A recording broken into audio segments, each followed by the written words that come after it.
The mind is a strange place.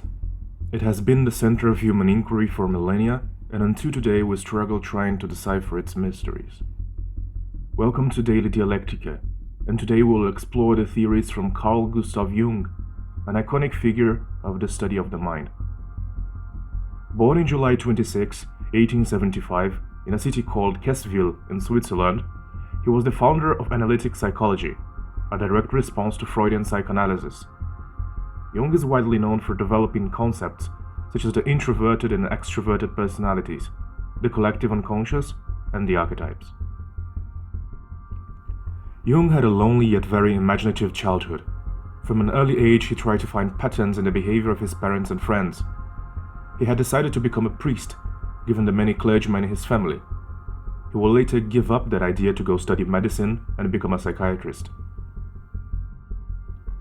He later joined the Burg Hulzli Asylum of the University of Zurich, where he applied association tests previously started by other researchers. During his research, he found patterns of association repressed by emotion in his patients, who would respond to the words with strange and rather illogical associations. His work in the University of Zurich made him internationally famous, and he gained the attention of no other than Sigmund Freud. The two collaborated and exchanged letters for 6 years, until May 1913. Freud would be increasingly bothered by what he thought was lack of scientific rigor from Jung's part. He feared his already not well accepted ideas would be labeled superstition by the scientific community of the time. Telepathy, singing bookcases, fairies at the bottom of the garden. It won't do.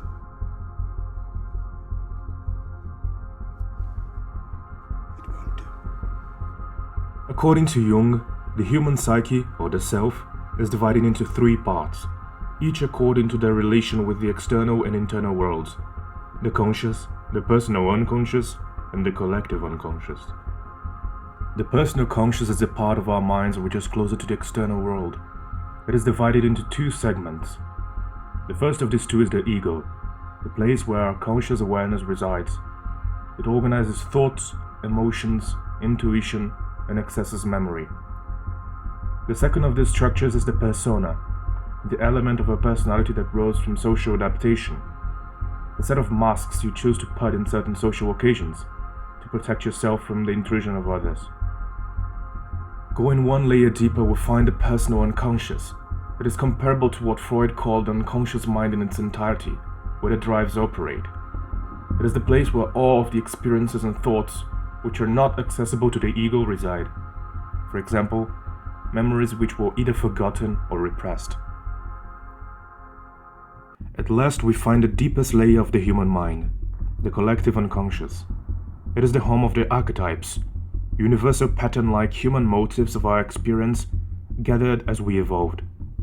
The most present of these archetypes is known as the shadow. Jung defined this as that hidden, repressed, for the most part inferior and guilt-laden personality whose ultimate ramifications reach back into the realm of our animal ancestors and so comprise the whole historical aspect of the unconscious. It constantly haunts the conscious ego in its dreams and waking experience. For Jung, the only way to live a healthy life is to assimilate one's own shadow. As he himself stated, to confront a person with his shadow is to show him his own light.